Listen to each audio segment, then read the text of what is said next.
You wake up, your eyes aren't even, fully open yet. Barely open. Right. But the glowing rectangle on your nightstand is already demanding a piece of your cognitive load. It's buzzing. Oh, yeah, immediately. The lock screen is just a cascade of notifications. Urgent emails, Slack messages, news alerts. It's relentless. It is. And before your feet have even touched the floor, before your morning coffee's even brewed, you are thrust onto a battlefield. You have a dozen complex, high-stakes decisions to make, and the day hasn't even officially started. No, it hasn't. And operating that way, I mean, it's just biologically and psychologically unsustainable.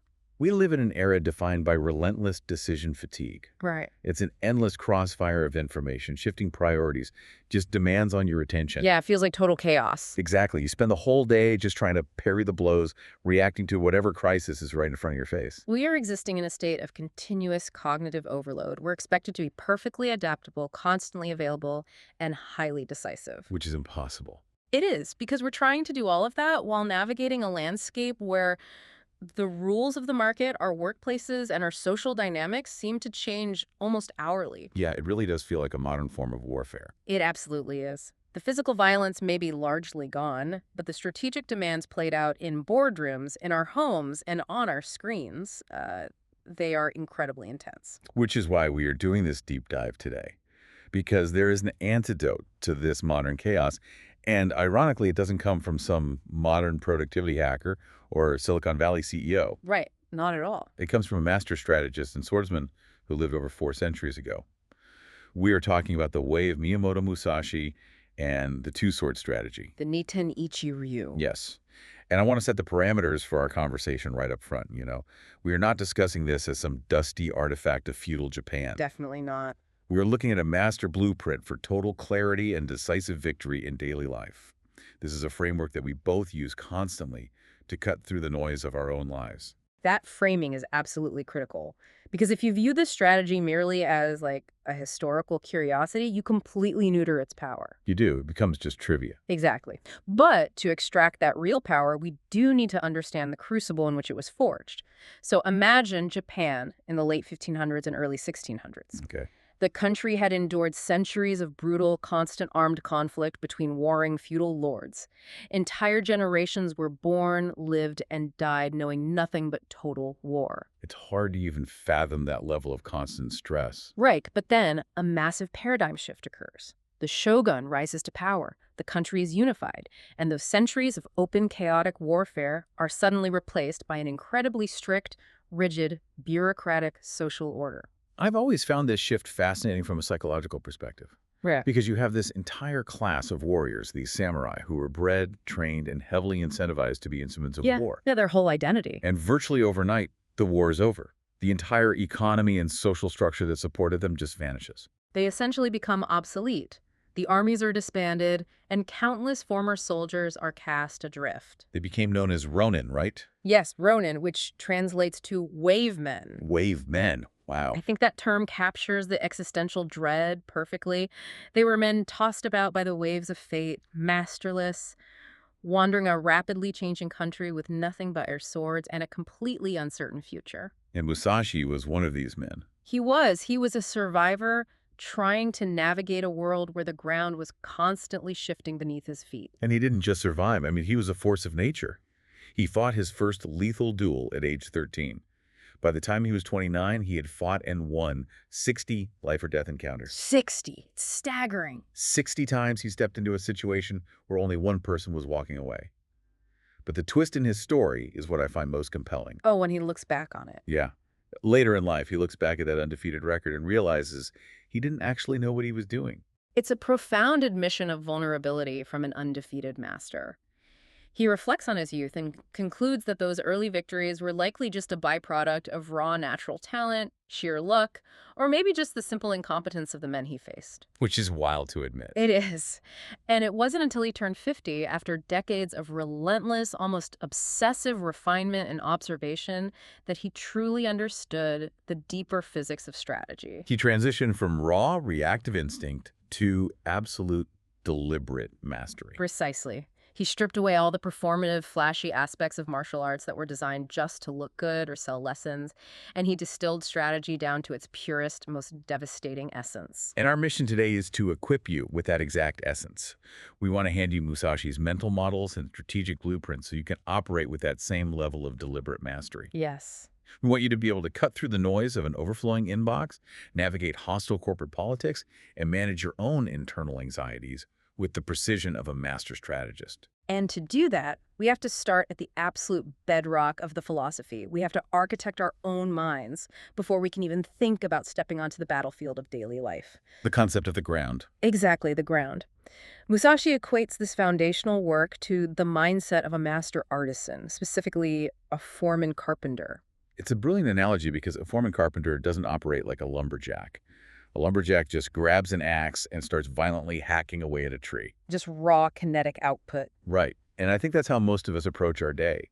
We open our laptops at 8 a.m. and just start furiously swinging at whatever task pops up first.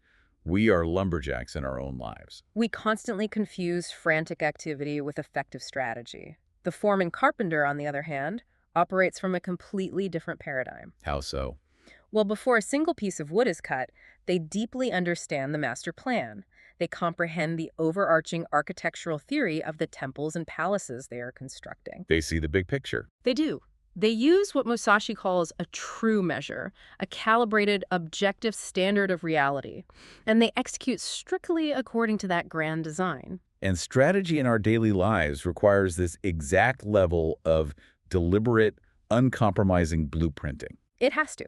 Because if your foundational philosophy, your ground, is warped or self-deceptive, every tactic you build on top of it will eventually buckle under the pressure of reality. So practically speaking, how are we calibrating that true measure? Musashi gives us 9 broad principles for training the mind. Yes, the 9 rules. Let's dig into these because when you map them onto modern life, they become incredibly demanding. They really do. Rule 1. Do not think dishonestly. My immediate thought goes to self-deception. It's easy to not lie to your boss, but it's incredibly difficult to not lie to yourself about why a project failed. Exactly. It's the brutal honesty required to assess your own baseline. Like, if a negotiation falls apart, human nature dictates that we blame the client's stubbornness, right? Or market conditions. We always look outward. Always. But thinking honestly means looking in the mirror and admitting, hey, I failed to communicate the value proposition clearly, or I lost my temper and derailed the rapport. Because if you cannot accurately diagnose the reality of the situation, strategy is impossible. You are building a plan based on a fiction. Precisely. Which brings us to rule 2, which reinforces this demand for reality. The way is in training. You can't just absorb this information intellectually. No, you can't just listen to us talk about strategy today and consider yourself a master. You have to put the reps in. Right. And rules 3 and 4 build on that action. Become acquainted with every art and know the ways of all professions. Yeah, those 2 are huge. And counterintuitive, honestly, in our hyper-specialized modern economy, we are constantly told to niche down. We're told to niche down because the industrial model values cogs that perform one specific function perfectly. But a master strategist cannot be a cog. Musashi wasn't a cog. Far from it. He was an unparalleled swordsman, but he was also a highly accomplished painter, calligrapher, and sculptor. Really? I didn't realize he did all that. Oh yeah, his artwork is phenomenal. He understood that narrowing your focus too tightly makes your thinking brittle. By understanding how a poet structures a verse, or how a merchant calculates risk, or how a farmer anticipates the seasons, you develop a multidimensional perspective. I see this constantly in the tech world. The best software engineers aren't just people who write perfect code. Right. They are engineers who understand consumer psychology, who understand the marketing narrative, who grasp supply chain logistics. I mean, Steve Jobs famously sat in on calligraphy classes, which directly influenced the typography of the first Mac. That's a perfect example. Every different way you learn becomes a new lens through which you can interrogate your own core discipline. It prevents you from becoming dogmatic. Precisely. Which leads directly into Rule 5. Distinguish between gain and loss in worldly matters. This is pure, unadulterated pragmatism. It is. It's about calculating the true opportunity cost of your actions. Not just the financial cost, but the cost to your time, your reputation, and your cognitive bandwidth. Then we hit Rule 6. Develop intuitive judgment and understanding for everything. And Rule 7. Perceive those things which cannot be seen. Those 2 go hand in hand. Yeah, I know we're going to dive heavily into perception later, but to me, this is about moving past surface level data. Definitely. It's the ability to sit in a team meeting and realize that the argument about the budget isn't actually about the budget. It's Yeah. about two department heads wrestling for territory. It's recognizing the undercurrents. And you only recognize the undercurrents if you obey Rule 8. Pay attention even to trifles. The micro dictates the macro. Always. The way a potential partner treats the waiter at a business lunch is a trifle, but it reveals the architecture of their character. Okay, I am with you on all of these, but I have to push back hard on Rule 9. All right, let's hear it. Musashi states, and I quote, "Do nothing which is of no use." Yeah. In a 21st century context where burnout is an absolute epidemic, where we are tethered to our work 24/7 by our devices, isn't doing nothing of no use a recipe for total exhaustion? I can see why you'd think that. If I take this literally, it implies I can never just sit on the couch and watch a mediocre movie. It implies zero leisure, zero downtime. It's a very fair challenge, and it's where the translation of the concept often hits a wall for modern audiences. The friction comes from our modern definition of use. What do you mean? Well, we equate useful with economically productive. We think if we aren't writing code, closing a deal, or aggressively networking, we are doing something of no use. Right. But remember Musashi's earlier rules, knowing the arts, paying attention to trifles. He is talking about intentionality, not relentless labor. So the downtime itself isn't the problem. Not at all. If your overarching goal, your master plan as the foreman carpenter, is to maintain high cognitive performance and mastery over your life, then deliberate rest, reading a novel, or taking a walk in the woods is profoundly useful. Because it recharges you. Exactly. Okay. It physically repairs your nervous system. It expands your perspective. The enemy isn't rest. The enemy is mindlessness. Mindlessness. Okay, so the unconscious infinite scrolling on social media at 11 p.m. that doesn't actually relax me, but just leaves me feeling drained and anxious, that is doing something of no use. That is the perfect example. Engaging in toxic office gossip that serves no strategic purpose is of no use. Mentally rehearsing an argument with a stranger in traffic is of no use. Because it's just wasting energy. Right. He is commanding you to not waste your internal spirit. Set your heart resolutely on your ultimate goals and ensure that every action, whether it is intense, focused work or deliberate, restorative recovery, is aligned with that true measure. Wow, that reframing changes everything. The ground is about engineering a mind that is relentlessly intentional. Yes. But if we stop there, we have a problem. A foundation is rigid. If you build a massive, immovable fortress in your mind, what happens when the environment completely changes? It fails. Right. A solid foundation is great, but a stone house still crumbles in an earthquake. You Mhm. can't take a rigid architectural plan onto a chaotic, dynamic battlefield. Which is why the ground is only the preparatory phase. Once your internal architecture is intentionally set, your method of interacting with the world must completely change states. You have to shift gears entirely. You cannot remain stone. Hmm. You must adopt the absolute fluidity of the water principle. Musashi's description of water is incredibly vivid here. He points out that water effortlessly adopts the shape of its receptacle. Pour it into a cup, it takes the shape of the cup. Very Bruce Lee. Exactly. If it flows into a jagged riverbed, it conforms perfectly to the rocks. It can be a gentle, almost imperceptible trickle, or it can be a violent, destructive tsunami. Yes. But regardless of its external form, its internal essence remains exactly the same.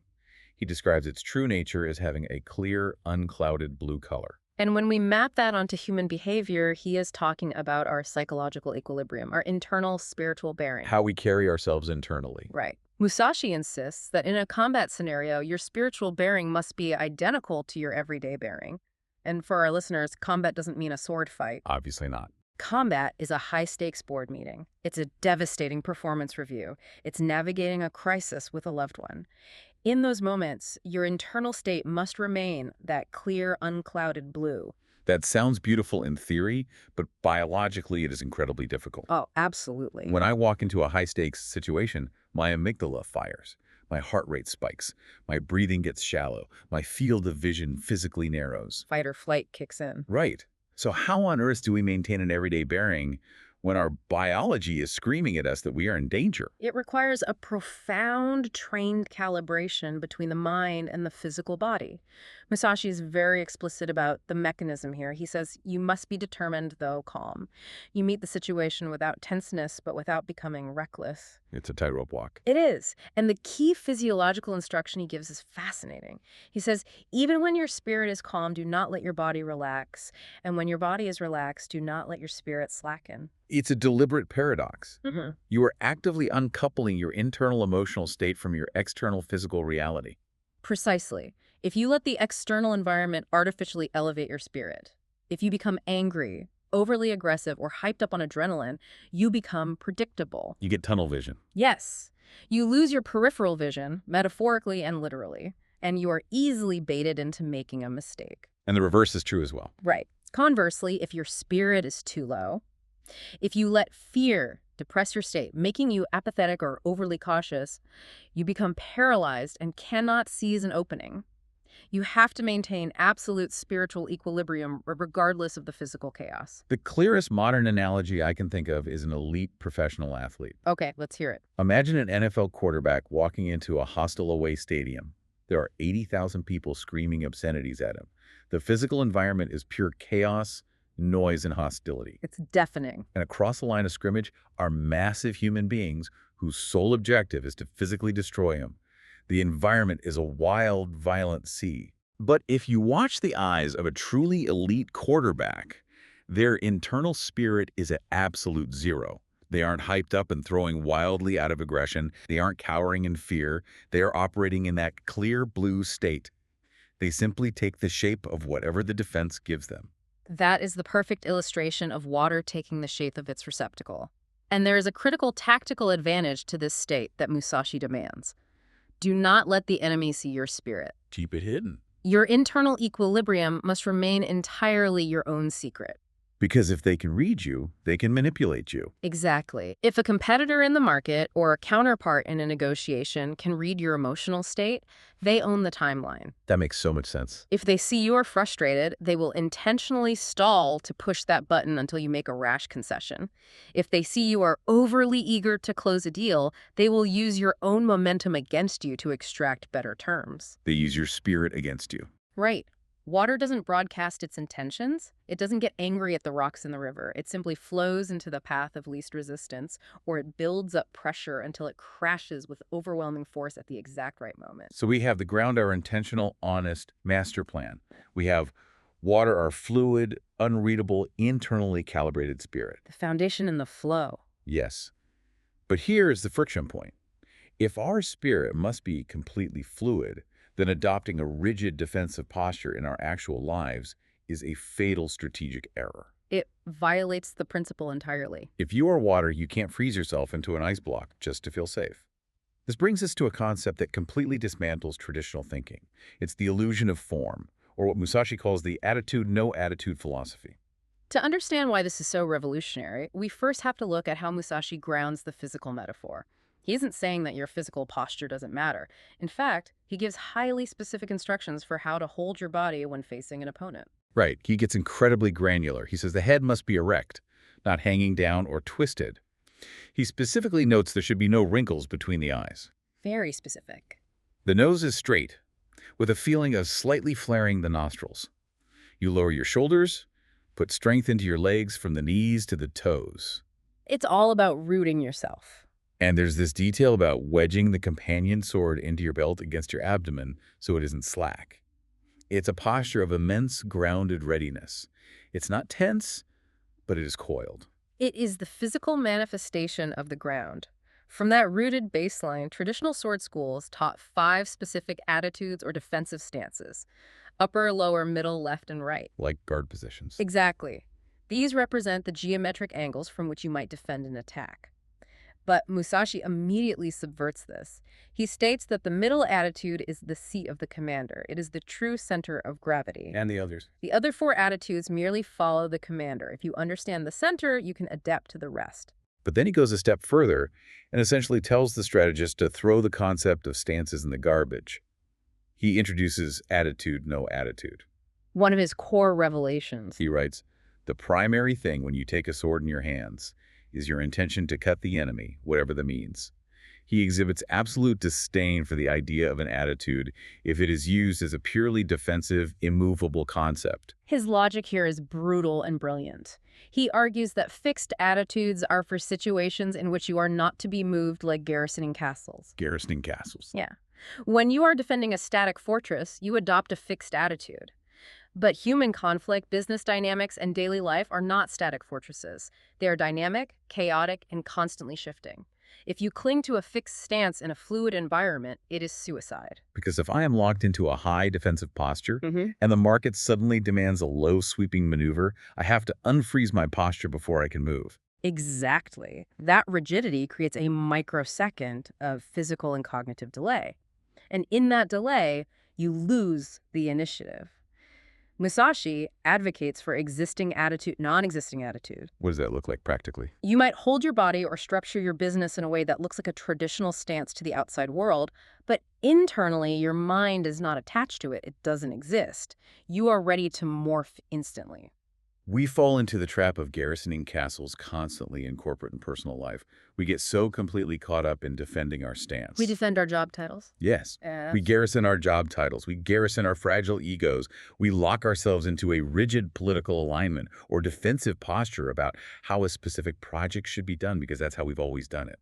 We adopt a rigid attitude, cross our arms, and refuse to move. And the tragedy of that rigidity is that we entirely forget the actual objective. We become so obsessed with defending the form of our work or our identity that we fail to execute the function. From overfunction. Right. And this is where Musashi introduces perhaps the most vital operational distinction in his entire philosophy. The difference between a cut and a slash. This concept completely changed how I view my daily workflow. He is so passionate about this distinction. He really is. He says that slashing is merely touching the enemy. Even if you slash strongly, even if the opponent dies from it, if your spirit wasn't fully resolved and intentional, it's just a slash. It's a lucky accident of physics. It lacks true intent. But a cut is entirely different. A cut is decisive. It contains a resolute, unbroken spirit from inception to follow through. If we look at the mechanism of a slash, it is inherently reactive. You are swinging the sword simply to keep the opponent away from you. You are parrying, you are blocking, you're hoping to make contact just to survive the moment. It's defensive. Exactly. But Musashi points out that if you are just parrying or blocking, you are not winning. You are just delaying your eventual defeat. He demands that your only intention from the very beginning of any movement must be to carry it through to the cut. You commit fully. Fully. If your sword touches the enemy's sword, you shouldn't bounce off. You should be cutting through the enemy in that exact same continuous movement. Think about how we manage an overflowing inbox or a chaotic Slack channel. Oh, this is the perfect analogy. Most of us spend 9 hours a day slashing at our screens. We fire off quick, half-baked replies just to get the notification icon to disappear. We push complex tasks down the road. We react to the pings. We're just trying to survive the barrage. We're just touching the work to keep it away from us. We are garrisoning our little castle of inbox zero. But we aren't decisively cutting through the project. We aren't moving with resolute spirit to finish the objective. If your mandate is to launch a new product, and you are just slashing at daily status meetings without actually moving the needle on the launch, you are violating the core rule of strategy. You're busy, but not productive. You are exhausted from slashing, but the enemy, the project, is still standing. A cut is definitive. It ends the engagement. When you approach a task with the intention to cut, your internal state shifts. Yeah. You aren't playing defense. You are operating from the middle attitude, the seat of the commander. And every single action, every email, every phone call is designed to decisively resolve the conflict. But intention alone isn't enough. You can have the master plan of the ground, the unreadable spirit of water, and the resolute intention of the cut. But if you execute that cut at the wrong millisecond, you hit thin air. Timing is everything. You overextend, lose your balance, and open yourself up to be completely destroyed. To make the cut land, we have to master the invisible geometry of conflict. We have to understand timing and perception. Musashi doesn't understate this. He explicitly states that all of his strategy is chiefly concerned with timing. It is the alpha and omega. Perfect technique is utterly useless if your timing is discordant. He introduces a concept that is frankly terrifying if you're on the receiving end of it. He calls it in-one timing. Sounds intense. It is. The mechanism here is about striking the enemy instantly, without winding up, without dramatically shifting your body, and without needing to consciously settle your spirit first. You just go. You strike in the exact fraction of a second while the opponent is still undecided. You hit them in the cognitive space between their thoughts, before they have committed to attacking and before they have decided to retreat. It's like interrupting the OD loop, right? The cycle of observe, orient, decide, act. Yes, exactly that. You strike while they're stuck between orient and decide. But to achieve that, you have to understand how to forestall an opponent. How do you take the initiative away before they even realize they've lost it? He outlines 3 highly specific methods of forestalling. Right, let's break those down. The first method is Ken no Sen. This is taking the initiative by attacking first.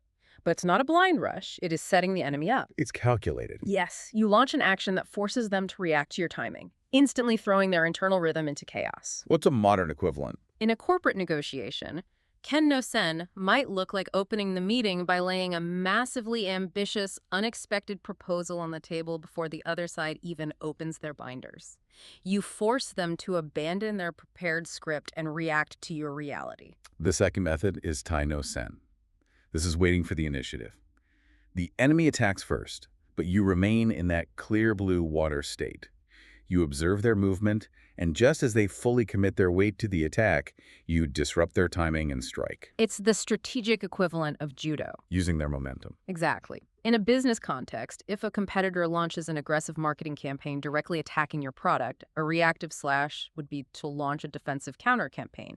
That's playing their game. So what's the cut? Tai no Sen is letting them spend millions of dollars driving awareness to the problem, and the moment their campaign peaks, you release a superior feature that renders their entire argument irrelevant. You turn their momentum into their downfall. Brilliant. And the third method is Tai no Sen. This one scrambles my brain a bit. This is when the enemy attacks, and you attack simultaneously. You accompany their movement, meet their force, and through superior spirit and technique, you strongly defeat them as you both move together. Right. But wait, attacking simultaneously? That sounds like a recipe for mutual destruction. If a competitor drops their prices by 20%, and I drop mine by 20% at the exact same time, haven't we just created a race to the bottom? How is that a victory? It's a crucial question. If you merely match their action mechanically, it is mutual destruction. The mechanism of Tai no Sen relies on overpowering spirit. Overpowering spirit. You accompany their attack, yes, but you subtly alter the geometry of the engagement. If they drop their price by 20%, you drop your price by 20%, but simultaneously roll out a premium tier that redefines the value of the entire market segment. Oh, wow. You meet their kinetic energy, but your decisive cut goes deeper, rendering their attack hollow. But to execute any of these 3 timings, to know whether to initiate, disrupt, or accompany, requires an almost supernatural level of situational awareness, which brings us to one of the most profound mental models in the framework, the twofold gaze, perception versus sight. The distinction Musashi makes here separates amateurs from masters. Sight is merely looking at the physical phenomena in front of you. Tracking movement. Right. It is watching the opponent's hands, tracking the tip of their sword, or in our world, reading the literal words in an email, or looking at a competitor's revenue numbers. Sight is superficial and easily manipulated by feints. And perception. Perception, however, concentrates strongly on the hidden variables. Musashi writes, fixing the eyes means gazing at the man's heart. I love that phrase. But how do we actually gaze at a man's heart in a modern setting? We aren't locked in mortal combat with a samurai. We are sitting across a boardroom table from a client. We are dealing with an incredibly difficult relative at Thanksgiving dinner. How do I perceive what cannot be seen? You achieve it by mastering what Musashi calls knowing the times. This is the ability to read the hidden disposition of a room, a market, or an individual. Reading the room. But much deeper. You stop looking at their hands and start analyzing their baseline rhythm.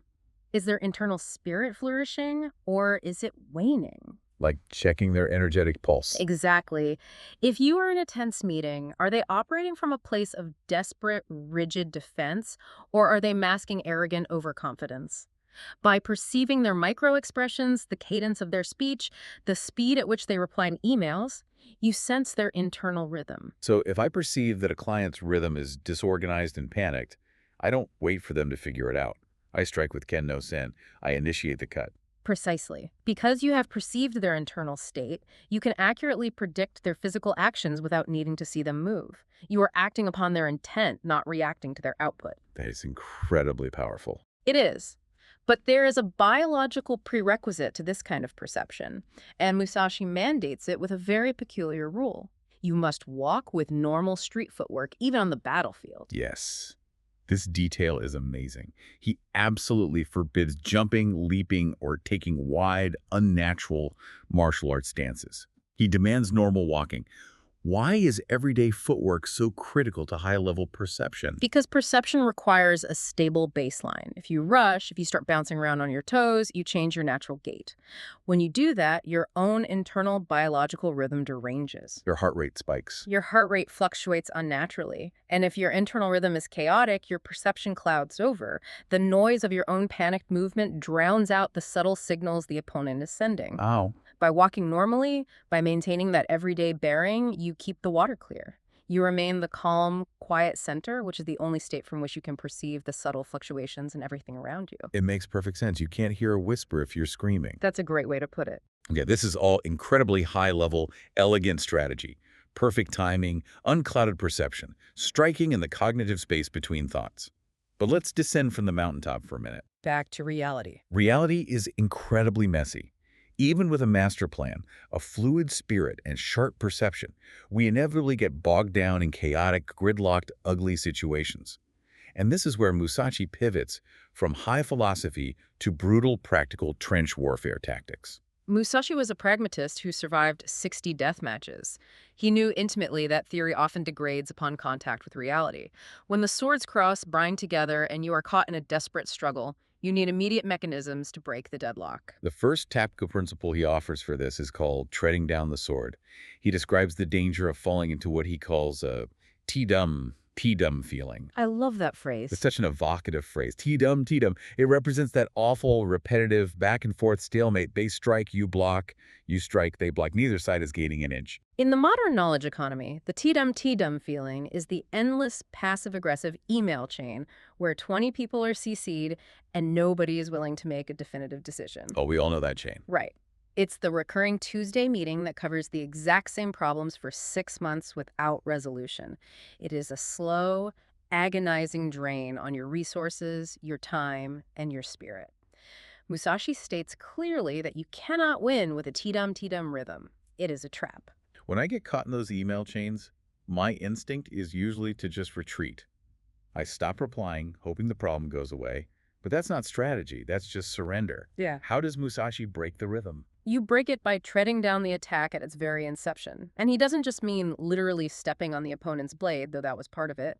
He means treading it down with your entire body, your spirit, and your intention. Stepping into the conflict. When you perceive the stalemate forming, you don't just parry the next blow. You aggressively absorb their kinetic energy and step into their space, crushing the source of the attack so they cannot rise to strike a second time. You completely change the geometry of the engagement. Exactly. You stop responding to their rhythm. If it's the endless email chain, you don't send another carefully worded paragraph. You tread down the sword. So what do you do? You pick up the phone, call the key decision maker, lay out the reality of the situation, and demand a yes or no answer in that moment. You force them to absorb a completely different, overwhelming pressure. You leave them no room to cycle through their defensive routine. But what if you step in to tread down the sword, you attempt that decisive move, and you hit a brick wall? What if the obstacle is simply too entrenched? This is where the framework demands adaptability through the mountain sea change. The mountain sea spirit is the ultimate expression of the water principle applied to tactics. It dictates that it is fundamentally bad strategy to repeat the exact same attacking method multiple times. You might try a specific tactic twice out of sheer necessity, but never a third time. He writes that if the enemy expects a mountain, you must give them a sea. If they expect you to be an immovable, rigid, overwhelming force a mountain, and they brace their defenses for a massive frontal impact, you instantly dissolve. You become fluid. You become fluid, shifting, pulling them off balance like the sea. But if they expect the sea, you instantly solidify and crush them with the weight of the mountain. Think about this in the context of high-level sales or pitching. If you keep pitching a prospective client with the same data-heavy, hyper-aggressive, ROI-focused presentation, the mountain, and they keep shutting you down, Trying that same deck a third time is the definition of insanity. They've adapted to it. They have learned your rhythm. You have to change to the C. You walk into the third meeting, close the laptop, and use a fluid, narrative-driven, deeply empathetic approach that explores their personal pain points. You must continually alter your tactical state to prevent the environment from settling into a comfortable defensive structure against you. But there's a prerequisite to that. To know whether you need to be a mountain or a sea, you have to know what the enemy is expecting. You have to know their baseline. And sometimes the market or the negotiation partner is a black box. They give you nothing. They give you nothing. Their Mhm. spirit is totally hidden. This brings us to a tactic called moving the shade. When you cannot perceive the opponent's true intentions or resources, you are fighting in the dark. If you launch a full-scale attack blindly, you risk stepping into a trap. Moving the shade is a calculated probing maneuver. A feint. You act as though you are about to attack strongly. You manufacture a sudden, highly visible, but low-risk action to force their nervous system to react. You rattle their cage just to see what falls out. Exactly. By creating this artificial stimulus, you pull them out of the shade. They are forced to react, and in that split-second reaction, they reveal their true hand. They reveal their speed, their defensive resources, and their internal mindset. And once the shade is moved, The moment they react to the feint, the shade is moved, the light hits them, and you seamlessly transition into your actual decisive cut using a vector they didn't anticipate. we see this in the tech industry constantly. A company will intentionally leak a rumor about a radical new product feature to the press. It's a complete feint, but they watch closely to see how their main competitor scrambles to react. Do they panic? Do they rush out a press release? Right. The company uses that intelligence to map the competitor's vulnerabilities and then launches their actual entirely different product. Okay, there is one more tactical concept we need to explore, and I think it might be the most universally applicable tool in the entire framework: the rat's head and the ox's neck. This is an absolute masterclass in cognitive focus and the management of perspective. Let me set up a modern scenario for this. Mm. Imagine you are building a slide deck for a massive, company-defining presentation. The entire quarter's revenue relies on this pitch. High stake. Very high stakes. But instead of focusing on the core strategic narrative, you spend 3 hours intensely obsessing over the exact kerning of the font on slide 14, or whether the pie chart should be navy blue or cobalt blue. Oh, we've all been there. You become totally paralyzed by microscopic, irrelevant details, and the momentum of the entire project dies. Yes. In that scenario, your spirit has become hopelessly entangled. You are fighting with a rat's head mindset. A rat's head is small, twitchy, hyper-focused on tiny morsels, and completely myopic. It cannot see the larger environment. It's lost in the weeds. Musashi warns that in combat, you can easily become entangled in a petty, microscopic struggle. Perhaps your swords get locked together in a weird angle, and you spend all your energy just trying to twist your wrist a quarter inch. When we recognize that we are caught in this rat's head spirit, Musashi says we must violently zoom out. We must immediately drop the rat's head and take on the ox's neck. The ox's neck, a massive, thick, powerful, macroscopic view. You just pull back. You must intentionally change into a large spirit. You forcefully pull your cognitive focal length back.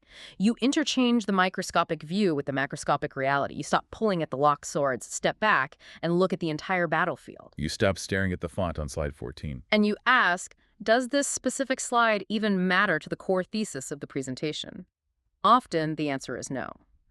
You train your mind to instantly toggle between the necessary granular details and the grand strategy. Toggle from the rat to the ox. Use the mountain and the sea. Tread down the T-dum rhythm. These are incredibly brutal, practical tools designed to help you survive and dominate chaos. They really are. But as we step back from these specific tactical maneuvers, we reach the ultimate destination of the Niten Ichi Ryu. We move beyond the ground of our foundation.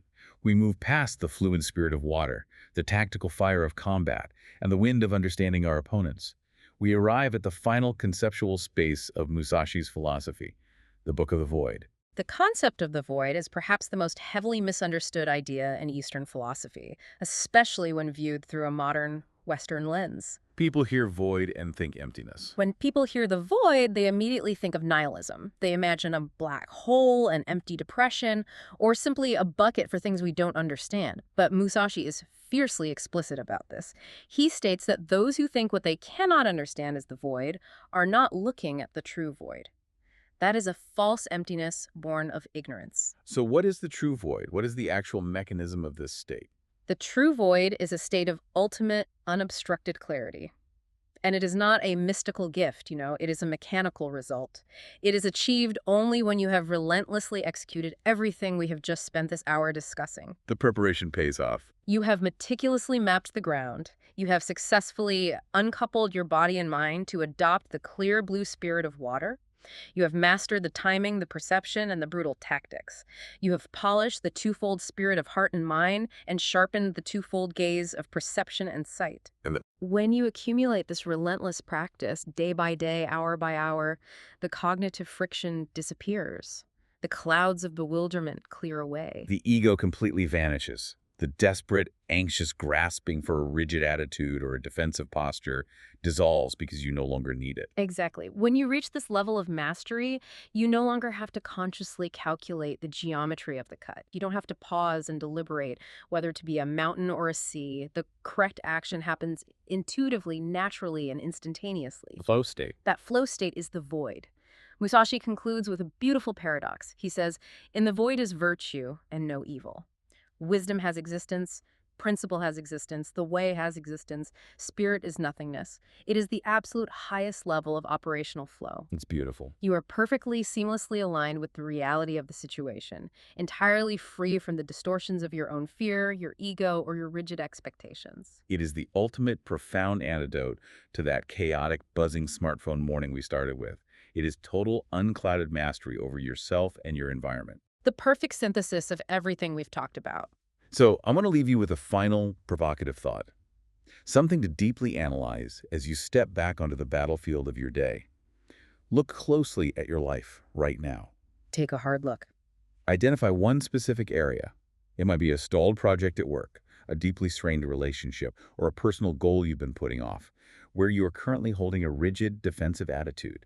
Where are you desperately garrisoning a castle that doesn't actually need to be defended? What an incredible question. What would happen if you dropped that defensive stance entirely into the void? What if you allowed yourself to become fluid like water, let go of the fragile ego attached to that rigid form, and focused entirely on making one decisive, resolute cut? That is the true path of the strategist. If you want to truly master these countless skills, you cannot rely on our conversation alone. You need to absorb the full blueprint for yourself. Go out today and buy a copy of Miyamoto Musashi's The Book of Five Rings. Study it. Internalize it. It will change the way you see everything. And if you had an aha moment during this deep dive, if you found a specific tactical tool that you can use to cut through the noise of your own life, don't forget to subscribe and leave a comment on the Decode Deep Dive channel. Let us know what you are cutting through. We'll see you next time.